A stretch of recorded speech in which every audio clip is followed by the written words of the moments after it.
তো জনাব আমির খসরু মাহমুদ চৌধুরী তিনি বলেছেন যে প্রধান উপদেষ্টা এবং সেখানে সরকারের যারা প্রতিনিধি ছিলেন তাদের যে বক্তব্য, সেই বক্তব্য অনুযায়ী তারা আশ্বস্ত যে আগামী ফেব্রুয়ারি মাসে ইলেকশনটা সরকারের পক্ষ থেকে সরকার করতে চায়। তো আমরা এর আগে গণ অধিকার পরিষদের পক্ষ থেকে নির্বাচন নিয়ে আমরা সবসময় বলেছি যে বাংলাদেশে শুধুমাত্র যেনতেন নির্বাচন হলে হবে না, বাংলাদেশে একটি অবাধ সুষ্ঠু নিরপেক্ষ নির্বাচন হতে হবে। এর আগে আমরা দেখেছি যে হাসিনা 14 সালে, 18 সালে, 24 সালে নির্বাচন করেছে, কিন্তু সেই নির্বাচনের মাধ্যমে গণতান্ত্রিক শক্তির কোনো জয় হয়নি, গণতন্ত্র প্রতিষ্ঠা পায়নি। ঠিক একইভাবে অন্তর্বর্তীকালীন সরকারের আমলে যদি অবাধ সুষ্ঠু নিরপেক্ষ নির্বাচন না হয় তাহলে এদেশের জনগণের ভাগ্য আকাশে আবারও অন্ধকারের কালো মেঘ নেমে আসবে।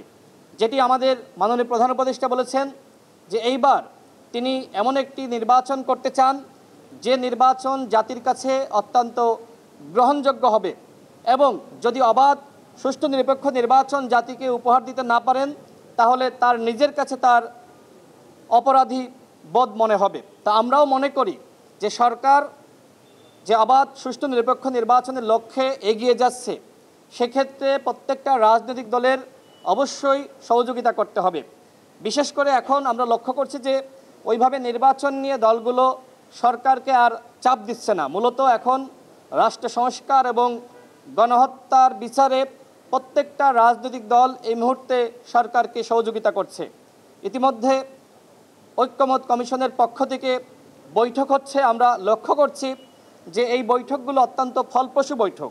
প্রত্যেকটা দলই তার জায়গা থেকে কিন্তু সরে আসছে, এবং এই যে ছাড় দেওয়ার মানসিকতা, জাতি একটা সময় কিন্তু হতাশ হয়ে পড়েছিল যে আসলেই ঐক্যমত হবে কিনা, এবং আগামীতে প্রত্যেকটা দলের ভূমিকা কি হবে ঐক্যমতের ব্যাপারে। তো সেক্ষেত্রে আমরা গতকাল দেখলাম যে অনেকগুলো বিষয়ে মোটামুটি রাজনৈতিক দলগুলো ঐক্যমতে পৌঁছেছে।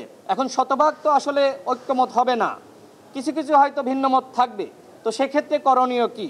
অবশ্যই দলগুলোকে জনগণের কাছে যেতে হবে এবং তার যে নির্বাচনী ইশতেহার সেখানে তুলে ধরতে হবে যে আগামীতে আমরা যদি ক্ষমতায় যাই তাহলে এই সংস্কারগুলো আমরা করব। তো আমি সর্বশেষ যেটি বলবো যে আজকে যে গণ অধিকার পরিষদের সাথে বিএনপির বৈঠক অনুষ্ঠিত হয়েছে, মূলত লন্ডনে মাননীয় প্রধান উপদেষ্টা এবং জনাব তারেক রহমানের সাথে যে আলোচনা হয়েছিল নির্বাচন, গণহত্যার বিচার এবং রাষ্ট্র সংস্কার নিয়ে, সেই বিষয়গুলো আজকে বিএনপির পক্ষ থেকে আমাদেরকে ব্রিফ করা হয়েছে। অন্যান্য দলের সাথে এর আগে বিএনপি এই বিষয়গুলো নিয়ে আনুষ্ঠানিক বৈঠক করেছে। আজকে গণ অধিকার পরিষদের সাথে ঠিক তারই ধারাবাহিকতায় বৈঠক অনুষ্ঠিত হয়েছে। আমরা যেটি মনে করি, দেখেন এই মুহূর্তে রাজনৈতিক দলগুলোকে অবশ্যই ঐক্যবদ্ধ থাকতে হবে, এবং আমরা বিএনপি সহ প্রায় 44টি রাজনৈতিক দল একসাথে যুগপৎ আন্দোলন করেছি। আজকে যে হাসিনার পতন হয়েছে এবং হাসিনা দিল্লিতে পালিয়ে গেছে, এটা কিন্তু শুধুমাত্র এই জুলাই মাসের আন্দোলনের ফসল নয়। আমরা ধারাবাহিকভাবে যে গণতান্ত্রিক আন্দোলন করেছি, সংগ্রাম করেছি, লড়াই করেছি, সেই ধারাবাহিক আন্দোলনের ফলাফল হিসেবেই এই জুলাই বিপ্লব বা গণ অভ্যুত্থান। এই গণ অভ্যুত্থানে 2000 মানুষ শহীদ হয়েছে, 30,000 আহত যোদ্ধা এখনো পর্যন্ত অনেকে হাসপাতালের বিছানায় কাতরাচ্ছে।